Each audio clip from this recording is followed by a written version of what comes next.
Ya, ini kami sudah mendapatkan untuk teman-teman yang menggunakan webinar website, silakan mengangkat tangan di situ, ya ada tanda tangan, kemudian klik di situ, nanti kami akan memberikan kesempatan, tetapi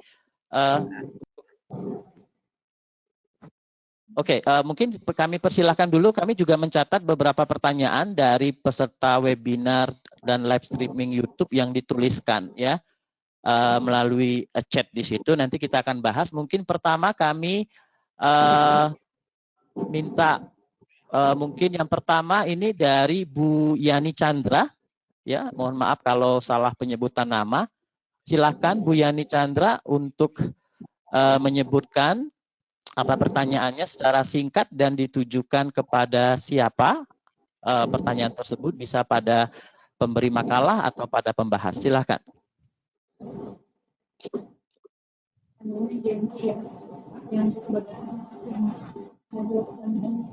Ya, mohon di suaranya, Bu. Sekitar 1 menit itu. Kami belum mendengar suaranya dengan jelas, Bu Yani. Masih teknis, terus masih ada nanyain. Oh, oke. Ini sudah ada tulisannya di sini. Jadi pertanyaannya dari Bu Yani Chandra adalah pendonor boleh mendonor plasmanya setelah 10 hari dinyatakan sembuh atau kadar imunoglobulin lebih dari 1/1000. Berapa kali si pendonor boleh mendonor? Nah ini kami berikan mungkin untuk menjawab Dokter Teguh. Silakan Dokter Teguh. Terima kasih Dr. Jarin. Pertanyaan sangat bagus, terima kasih Bu Yani Chandra. Jadi kalau pertanyaan utamanya adalah berapa kali boleh mendonor, maka ini seorang calon donor ini maka sebenarnya bisa atau dapat memberikan donornya berulang, berkali-kali.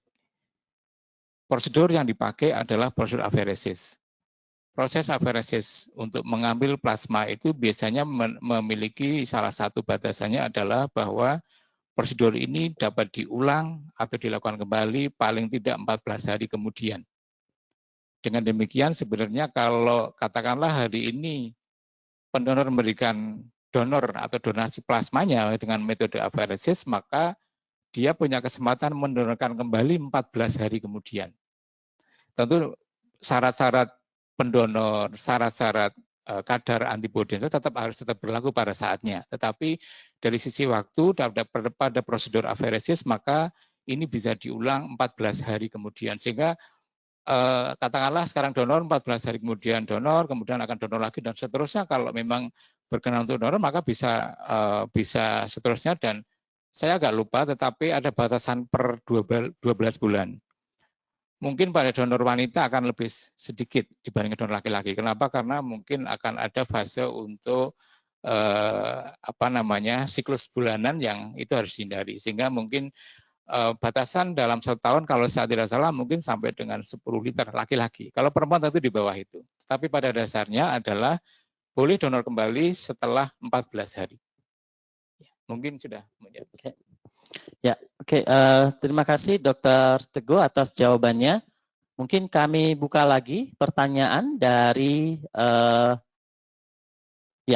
yang pertama ini yang sudah kami catat, yaitu dari Bapak Handrianto Sugianto.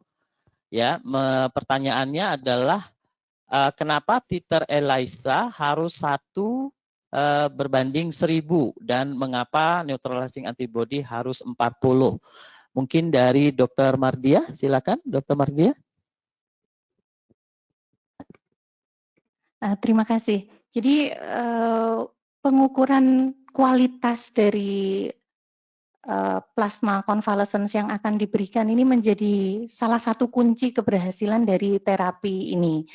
Sehingga bagaimana kita tahu bahwa kualitas itu baik adalah apabila plasma tersebut mempunyai potensi atau kekuatan untuk clearing the virus gitu. Dan metode yang dipakai memang ada 2. Yang pertama adalah memastikan bahwa karena antibodi yang dihasilkan ini kan adalah poliklonal antibodi ya. Poliklonal antibodi yang merupakan pasif immunity yang diberikan kepada pasien. Dan untuk mengukur kadar poliklonal antibodi ini digunakan teknik ELISA. Kenapa 1:1000? Karena angka ini yang tentu sebelumnya sudah ada penelitian ya pada masa SARS, lalu MERS-CoV dan sebagainya, bahwa kadar inilah yang mempunyai potensi baik untuk dapat melakukan virus clearance. Dan yang kedua adalah neutralizing antibody. Ini diperiksa dengan serum neutralizing assay. Dan pemeriksaan ini memang cukup ribet gitu sebetulnya. Tapi ini diperlukan. Kenapa? Karena meskipun kadar antibodi yang poliklonal antibodi itu misalnya mencukupi 1:1000 sesuai, tetapi jumlah antibodi yang dapat menetralisir virus itu kurang dari anjurannya adalah 40 seperti itu. Jadi seberapa banyak dari proporsi dari antibodi yang ada pada poliklonal antibodi dari plasma donor yang mempunyai efektif untuk dapat melakukan viral clearance ini. Jadi demikian penjelasannya. Mungkin Dr. Teguh secara teknis bisa menambahkan ya. Ya, izin menambahkan sedikit saja. Saya kira sudah cukup jelas ya Dr. Mardia. Yang pertama adalah tentang kadar 1:1000 ini. Di penelitian ini memang yang dipakai adalah 1:1000, tetapi mungkin di protokol atau di keadaan lain akan tidak sama ternyata. Jadi sebenarnya ada beberapa kadar yang dipakai, termasuk ada yang menggunakan kadar 1:320. Ada juga yang di bawah itu 1/160 bahkan ada juga. Ada yang 640 juga. Jadi bervariasi. Nah, kita tidak tahu kenapa kemudian penelitian ini menggunakan angka ini. Saya membayangkan begini. Katakanlah untuk Indonesia, kita belum tahu persis yang ada di populasi kita. Kalau nantinya kita sudah tahu, sudah mencoba, maka kita baru akan tahu, oh ternyata di populasi di Indonesia kadar total atau IgG atau IgM calon donor kita antara sekian sampai sekian. Nah, kita bisa membuat batasan kita sendiri juga saya kira. Jadi tidak harus mengacu kepada, menurut saya, kepada angka 1/1000 ini.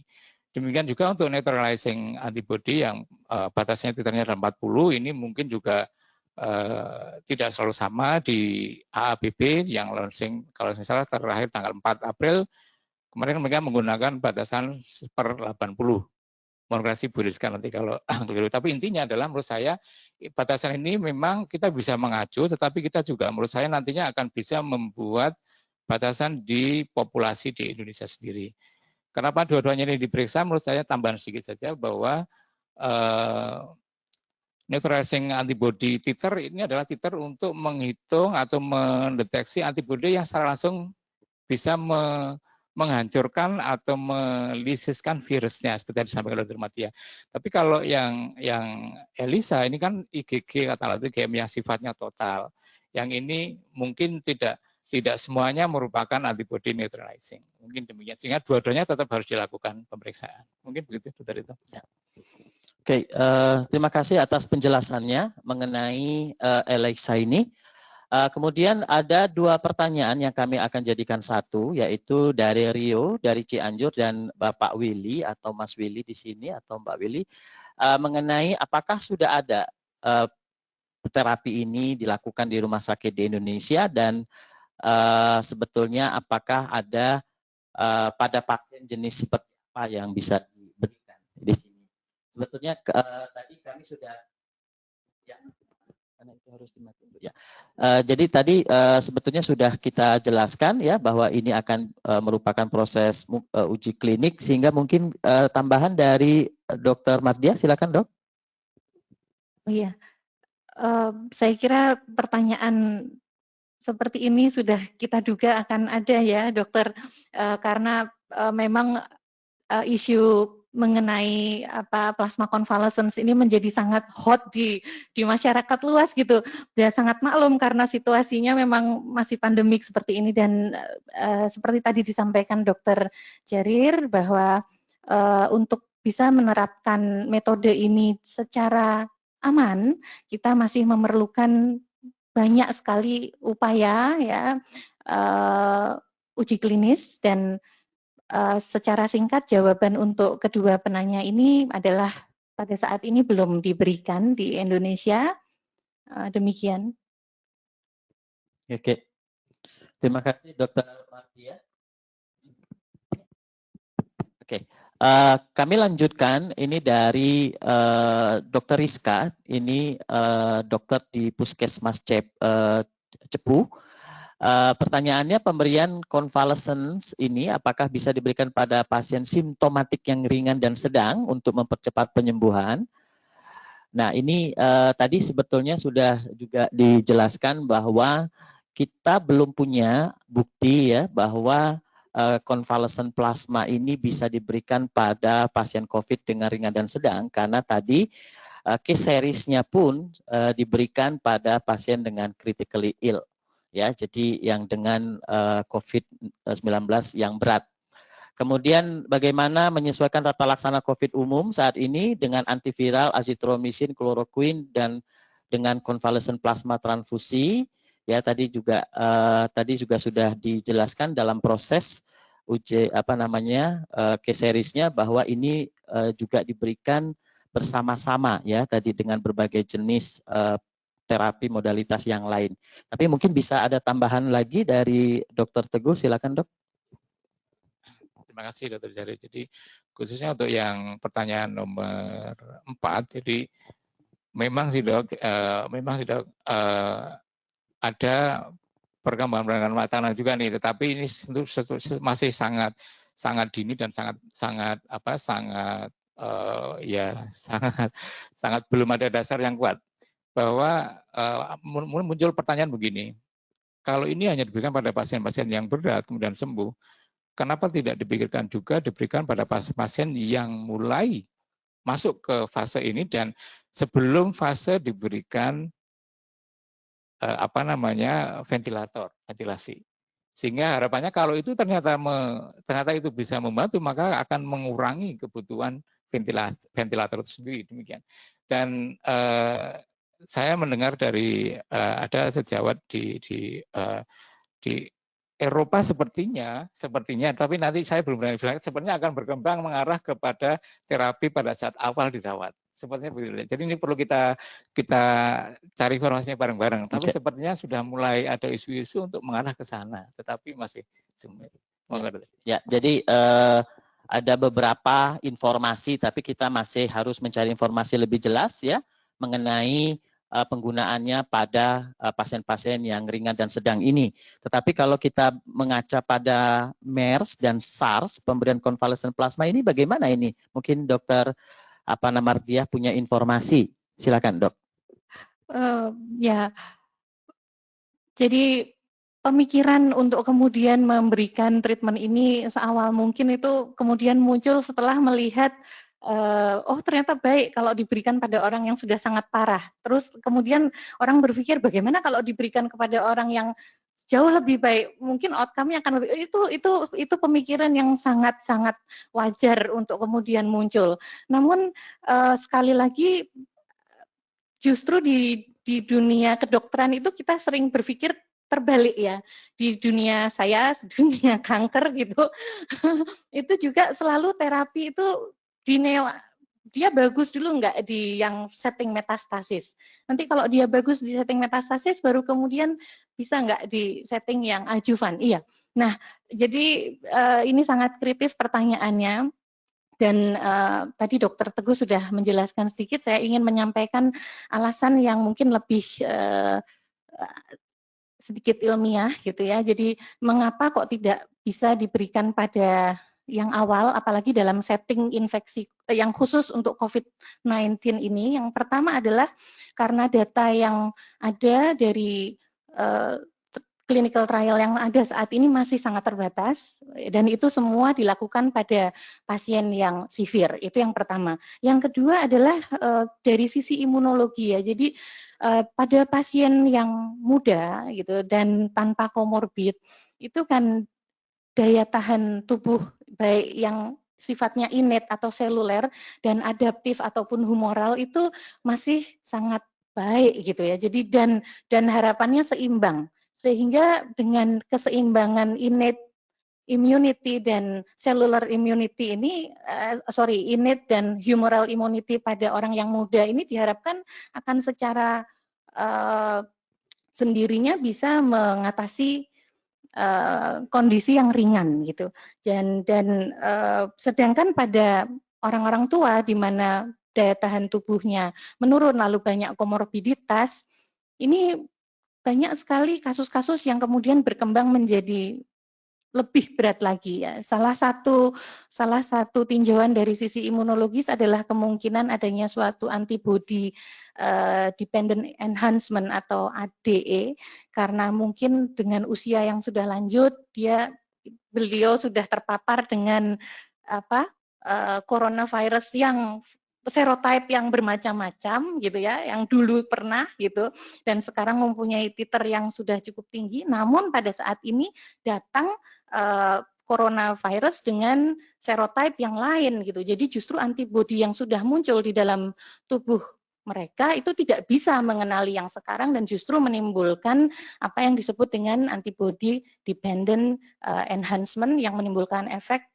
sangat buruk, justru replikasi virus menjadi jauh lebih cepat pada orang-orang seperti ini. Itu tambahan saya, Dr. Jerir. Ya, oke, terima kasih. Kita lanjutkan dengan pertanyaan karena masih banyak ini pertanyaannya yang diajukan. Kami mohon pertanyaannya ya. Ini ada pertanyaan dari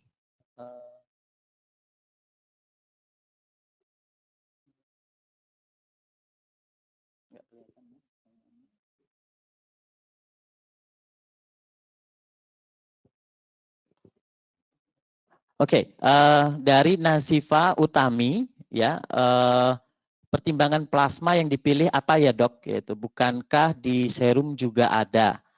Kemudian pertanyaan berikutnya yaitu dari Muhammad Aprianto, bagaimana transfusi konvalesen plasma ini berbeda dengan terapi IVIG? Ya, kemudian dari case series ini belum ada laporan mengenai adverse event, ya benar, terkait dengan konvalesen plasma ini. Kira-kira apa yang perlu diwaspadai kaitannya dengan safety, masalahnya di sini isu terkait pemberian konvalesen plasma. Mungkin dari Dr. Teguh dahulu, silakan dok. Ya. Terima kasih Dr. Yang nomor 6, jadi ya ini kenapa dari plasma bukan dari serum? Ya, mungkin yang pertama perlu saya jelaskan bahwa plasma dan serum itu kan sebenarnya sama, tanda petik ya, sama. Jadi plasma itu ya komposisi atau komponen cairan dari darah kalau kita menambahkan atau prosesnya dengan menambahkan antikoagulan. Tapi serum adalah ya sama sebenarnya komposisi cairan dari darah yang kita peroleh atau kita proses kalau kita tidak menambahkan antikoagulan. Kita tidak mungkin tidak menggunakan antikoagulan pada proses ini. Karena tentu kalau tidak menggunakan antikoagulan maka akan ada proses terjadinya penyegalan darah. Proses aferesis yang sebagai metode yang dilakukan pasti menggunakan antikoagulan, yaitu adalah sitras. Dengan demikian yang kita peroleh adalah bentuk plasma, bukan serum. Jadi sebenarnya itu sama saja sebenarnya. Yang nomor 7 saya kira Dr. Madiah lebih pas, silakan. Ya, silakan dok. Ya, jawabannya adalah bahwa terapi konvalesen plasma ini jelas berbeda dengan terapi IVIG. Itu pertanyaan jawabannya yang pertama. Lalu untuk adverse event ya, adverse event dari pemberian plasma konvalesen ini secara garis besar ada 2. Yang pertama adalah non risk. Non risk ini juga ada beberapa. Di antaranya yang pertama adalah kemungkinan untuk paparan terhadap agen-agen infeksi yang mengkontaminasi plasma.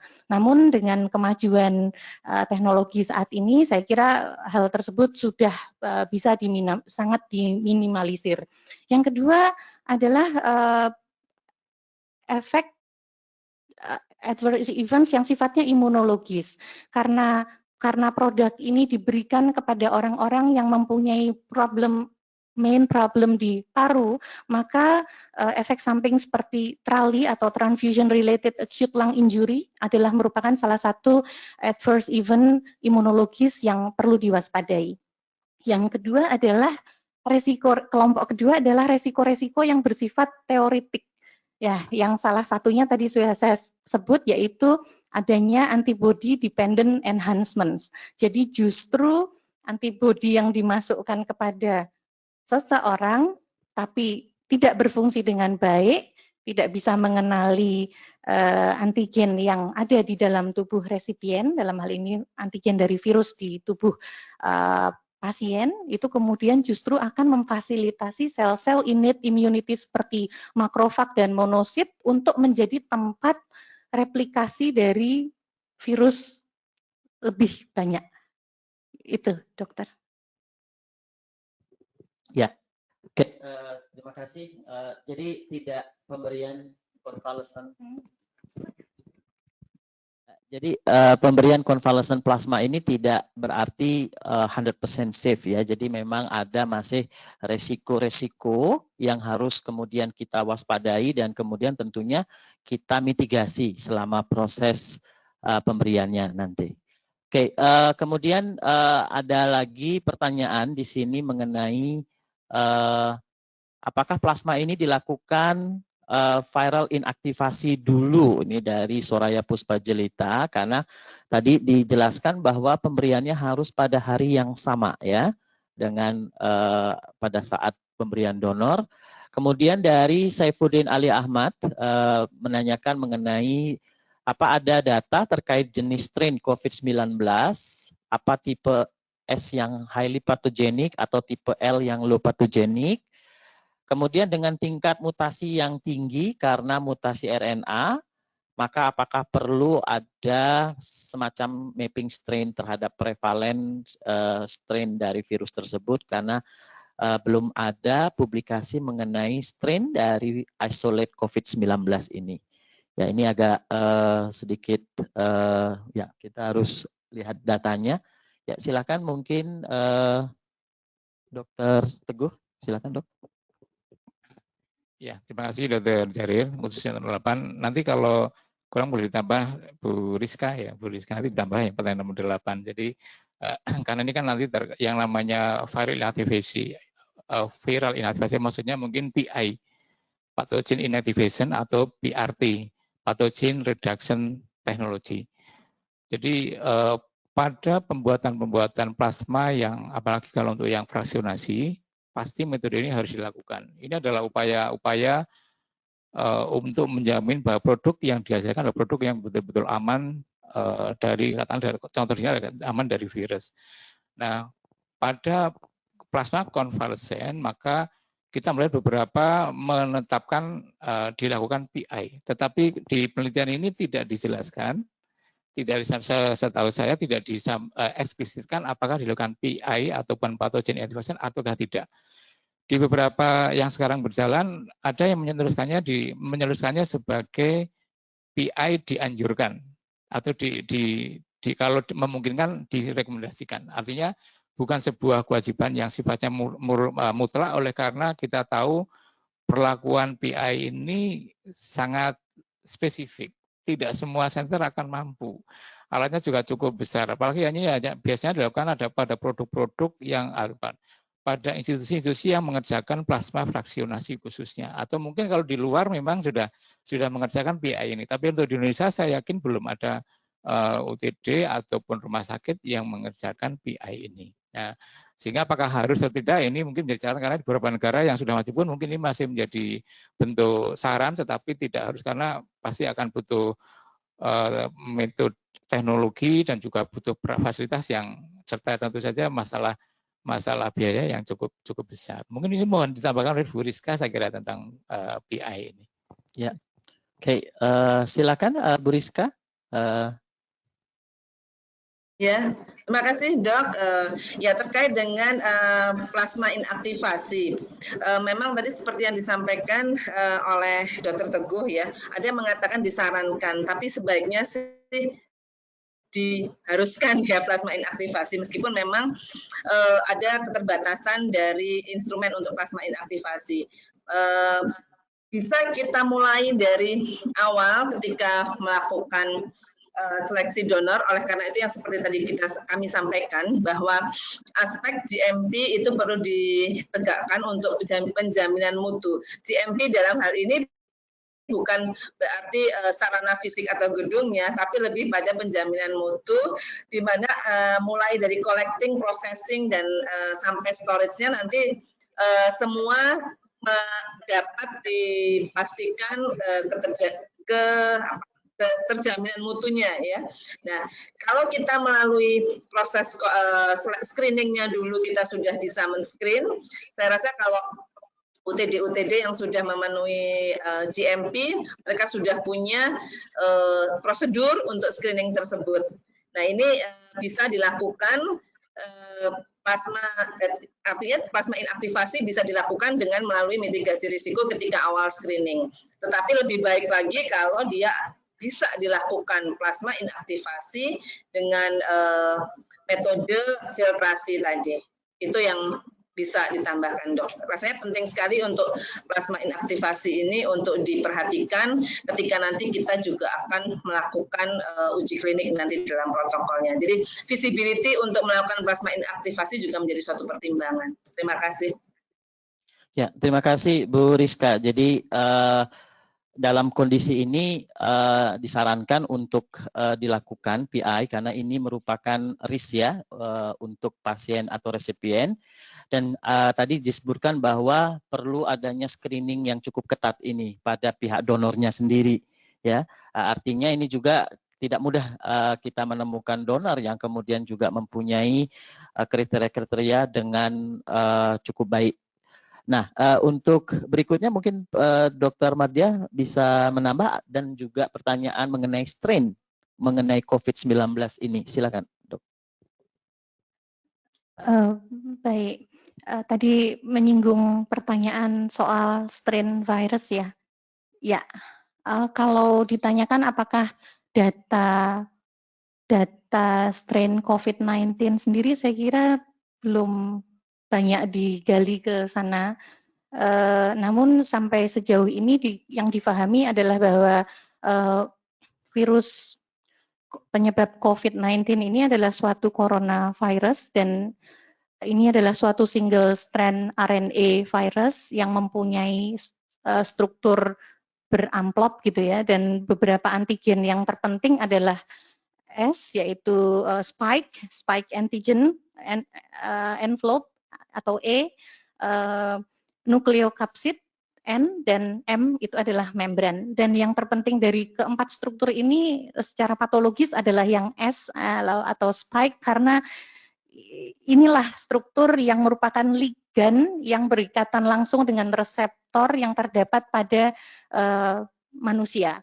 Ya, dan reseptor ACE atau angiotensin converting enzyme 2 ini tersebar luas di seluruh jaringan tubuh kita dan banyak terdapat di jaringan paru. Dan itulah yang menyebabkan kenapa kerusakan major itu banyak di paru dan juga di organ-organ lain yang mengekspresikan reseptor ACE, reseptor 2 ini. Mungkin itu dulu, Dokter. Ya. Terima kasih. Ya, oke, kita lanjutkan. Jadi tadi sudah dijelaskan mengenai bagaimana tipe-tipe ya dari COVID-19 ini terkait dengan virusnya. Kemudian ada di sini pertanyaan dari Trisunu Ruruhwibowo. Apa di Indonesia sudah ada produk plasma sembuh ini? Ya, yang kedua dari Andre Surya. Apa kandungan ya CP yang untuk melawan COVID ini, dan disebutkan bahwa sebenarnya pada resipien itu sudah terbentuk imunoglobulin G, imunoglobulin M sebelum diberikan konvalesen plasma. Bagaimana kita tahu yang bekerja adalah imunoglobulin G dari CP atau sebetulnya imunoglobulin IgG alami dari resipien? Ini agak susah untuk dijawab sebetulnya. Silakan Dokter Teguh. Ya. Ya, terima kasih Dr. Jari. Pertanyaannya memang sangat krusial menurut saya ini. Dan tidak dijelaskan di dalam discussion di jurnal ini. Ya, yang pertama yang nomor 10 ya Dr. Trisunu, ini apa Indonesia sudah ada produk plasma? Ya, tadi saya sudah dibahas di awal ya bahwa ini memang masih menjadi apa ya pembahasan bersama-sama saya kira ya.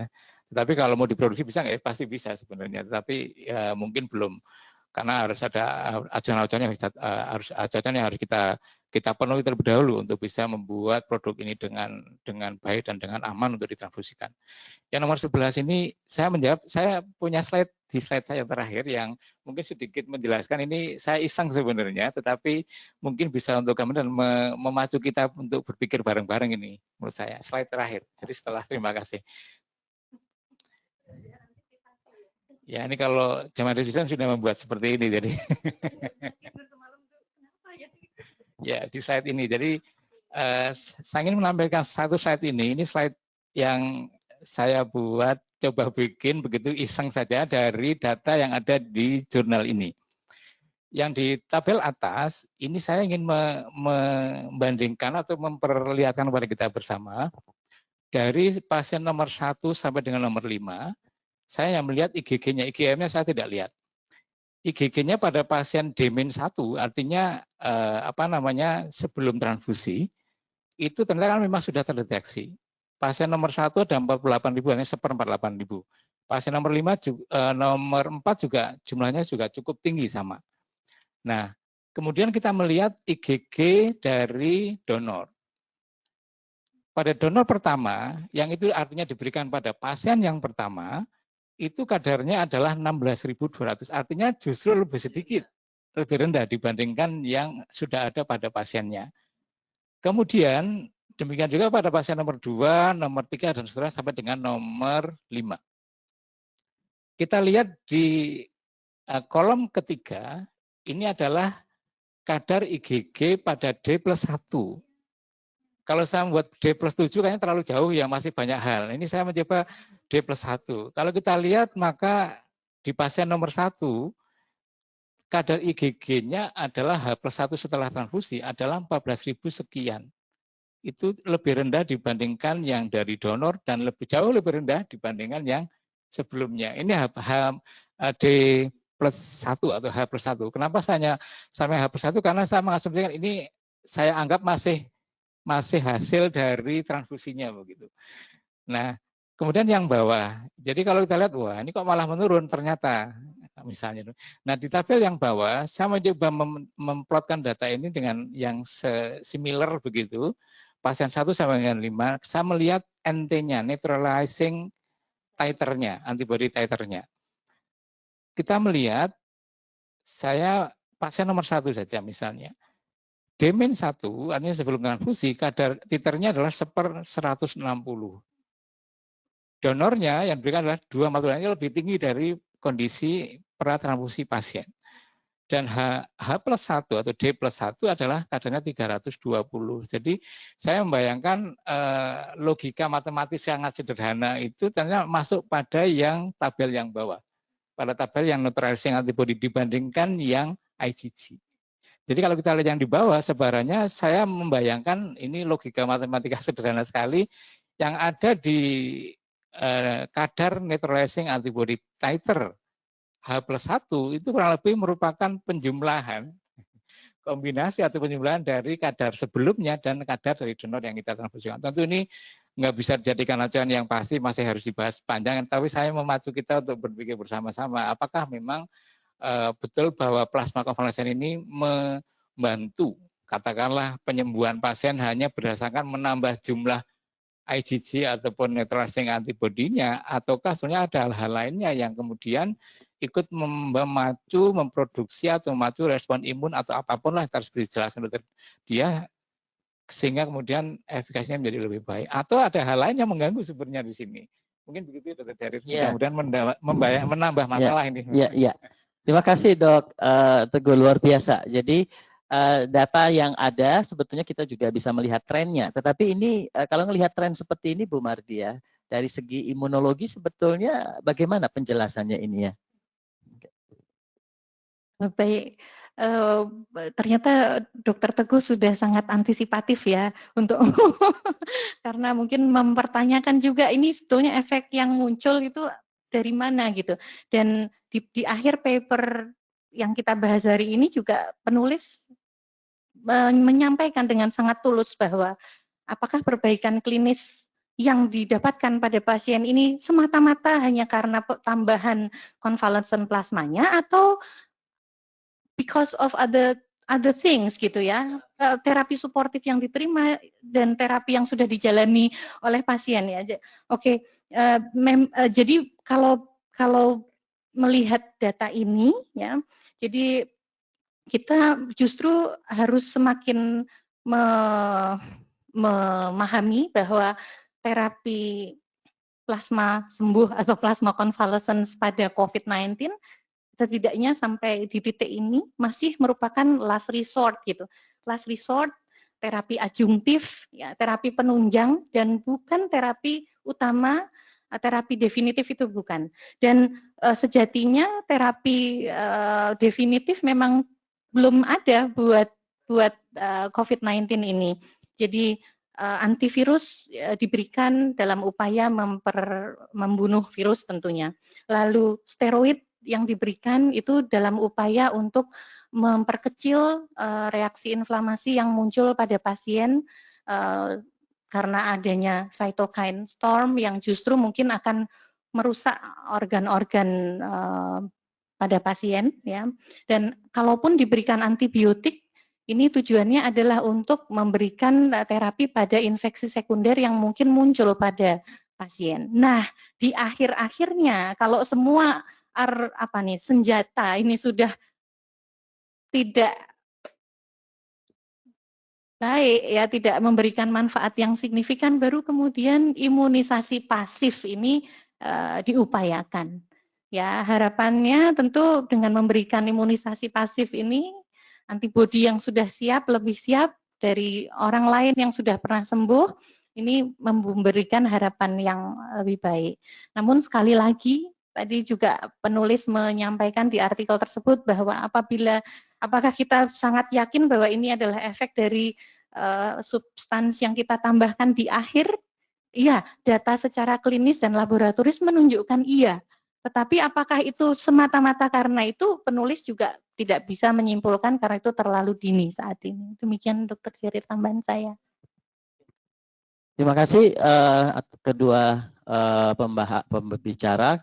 Ini pertanyaan lebih pada ke Bu Rizka menurut saya karena ada pertanyaan dari Bapak Hidayat Setiaji mengenai ini fasilitas GMP itu ada di mana kita ada untuk yang jenis seperti ini UTD, apakah sudah ada sertifikat GMP dan apakah kita perlu ke industri seperti Bio Farma dalam prosesnya. Yang kedua dari Pak Andre Surya Siringo-Ringo, belum ada intention untuk komersialisasi CP ini. Jadi belum saatnya diprediksi untuk register ke BPOM untuk tujuan komersial, lebih ke charity donor plasma. Monggo Dr. Bu Lucia, Bu Rizka untuk memberikan mungkin sedikit komentar mengenai hal ini. Terima kasih. Baik, terima kasih Dr. Jarir. Jadi pertanyaan pertama terkait dengan fasilitas GMP. Seperti tadi yang sudah kami singgung bahwa ini adalah pemberian dari donor ke resipien, single donor single resipien, tidak ada processing yang membutuhkan proses yang lebih lanjut. Ini pemberiannya di fasilitas GMP UTD yang bukan fasilitas GMP untuk industri farmasi tentunya ya, tidak sama GMP di industri farmasi dengan GMP di UTD. Seperti yang tadi kami sampaikan bahwa penekanan GMP pada UTD itu bukanlah pada fisiknya, ya fisiknya bangunan saja, tapi lebih pada penjaminan mutu atau penjaminan keamanan. Kemudian untuk ada satu standar dari EU apa ya, tentunya tadi kita juga sudah membahas masalah inaktivasi virus ya, viral inactivation, yaitu melalui screeningnya donornya yang eligible yang seperti apa, yang masuk dalam kriteria collecting, processing, and storage ya. Kemudian testing dari plasma donate ya, donate plasma, kemudian distribution dari COVID-19 plasma convalescent sendiri. Nah, ini yang tadi sudah kami sampaikan bahwa perlu adanya pendokumentasian sehingga ketertelusuran dari donor sampai ke resipien dan dijamin bahwa itu dalam kondisi yang aman, dalam kondisi yang dipersyaratkan. Jadi itu aspek GMP yang lebih diperhatikan adalah seperti itu. Bukan GMP dalam arti memproduksi suatu obat ketika plasma convalescence ini kita akan packing ke dalam suatu file-file atau pelabot-pelabot infus seperti di Bio Farma ya. Tapi tadi saya juga sudah menyampaikan, kami juga sudah menyampaikan bahwa once ketika nanti kita sudah selesai uji klinik dan sudah menunjukkan hasil yang bagus, kemudian ke depan akan dilakukan suatu mass production seperti halnya dengan produk-produk darah yang lain, itu kan harus sesuai dengan GMP Bio Farma. Saat ini sudah ada 15 UTD yang sudah mempunyai sertifikat GMP. Jadi kami rasa itu sudah terlatih untuk melakukan processing proses plasma ini sesuai dengan standar GMP. Itu terkait dengan GMP-nya, jadi bukan GMP industri ya, tapi GMP pada UTD yang dapat melakukan proses untuk plasma convalescence ini. Kemudian yang pertanyaan kedua tentang intensi untuk komersialisasi convalescence plasma ini, memang seperti tadi yang sudah kami sampaikan bahwa tidak ada izin edar yang diberikan untuk plasma convalescence ini. Tetapi adanya bahwa perlu dilakukan uji klinik dan uji kliniknya itu nanti harus disetujui oleh Badan POM. Sehingga apa? Sehingga nanti hasil dari uji klinik ini dapat dipublikasikan dan tentunya pelaksanaan GMP dapat dilakukan, pelaksanaan GCP dapat dikawal oleh Badan POM. Jadi memang untuk saat ini tidak ada proses menuju ke pemberian izin edar, ya, tetapi lebih pada proses untuk persetujuan uji klinik atau clinical trial authorization yang diberikan oleh Badan POM. Mungkin itu yang bisa kami sampaikan, Dr. Jarir. Terima kasih. Ya. Terima kasih, Bu Rizka. Jadi sebetulnya kita sudah banyak UTD yang mempunyai sertifikat GMP ya, Bu Rizka, sehingga sebetulnya kesiapan kita untuk melakukan proses implementasi uji klinik ini kemungkinan besar tidak secara fasilitas ya untuk pembuatan convalescent plasma sendiri sebetulnya sudah kita punya resource-nya. Oke, terima kasih Bu Rizka. Oke, kita karena waktunya ini kita satu pertanyaan lagi ini mungkin dari ini komentar ya.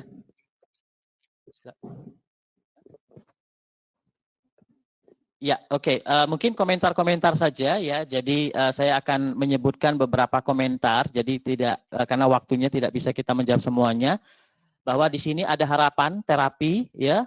Kita harus berlomba dengan waktu dengan situasi seperti ini. Setuju untuk dilanjutkan ya. Terima kasih Bu Yuliati Iskak.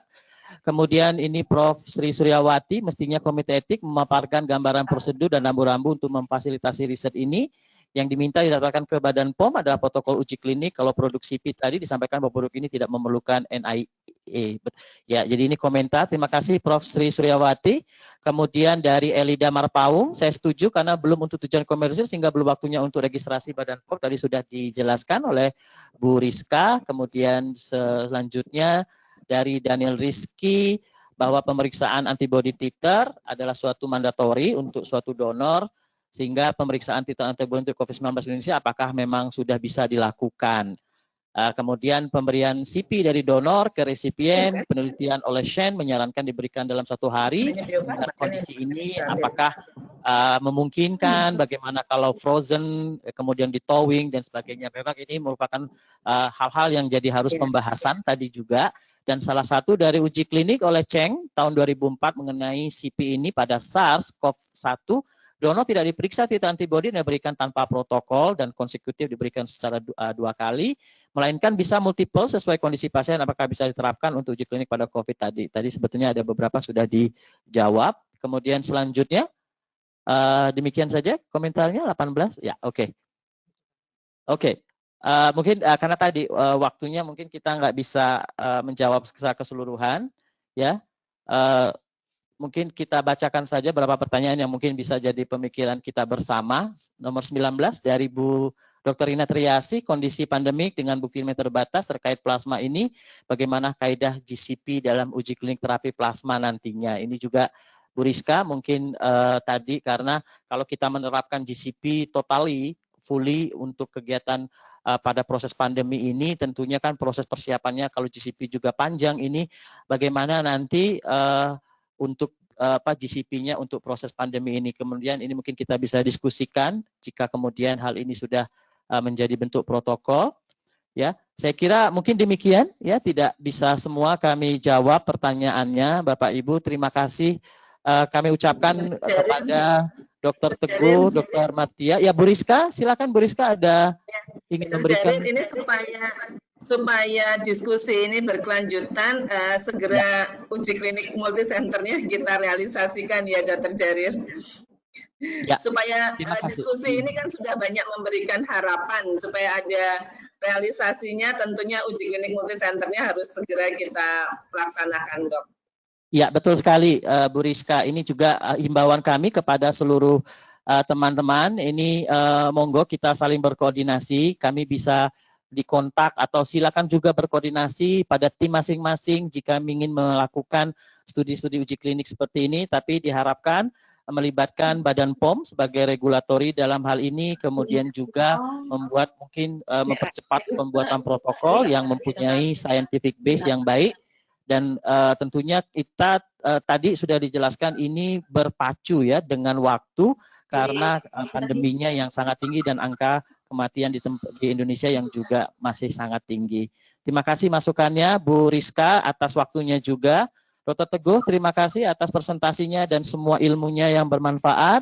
Kemudian Dr. Mardiah juga, terima kasih banyak. Dan Prof. Madarina dan Dr. Yunita yang juga online, terima kasih atas tanggapannya dan mohon dari Komite Etik mungkin bisa nanti membantu juga dalam proses kita pembuatan protokol. Dan teman-teman ini mohon bisa kita bersama-sama mempunyai inisiatif baik untuk melakukan perbaikan ya bagi keadaan pandemi yang ada di Indonesia ini, dan mudah-mudahan webinar ini bisa memberikan banyak sekali knowledge ke kita dan menjadikan motivasi dan semangat bagi kita untuk segera melakukan proses implementasi uji klinik untuk convalescent plasma ini. Terima kasih semuanya, tepuk tangan dulu buat kita semua ya. Salam sehat buat semuanya dan semoga selalu sehat, dan kita bertemu lagi pada webinar berikutnya. Terima kasih. Assalamualaikum warahmatullahi wabarakatuh. Selamat siang dan salam sehat.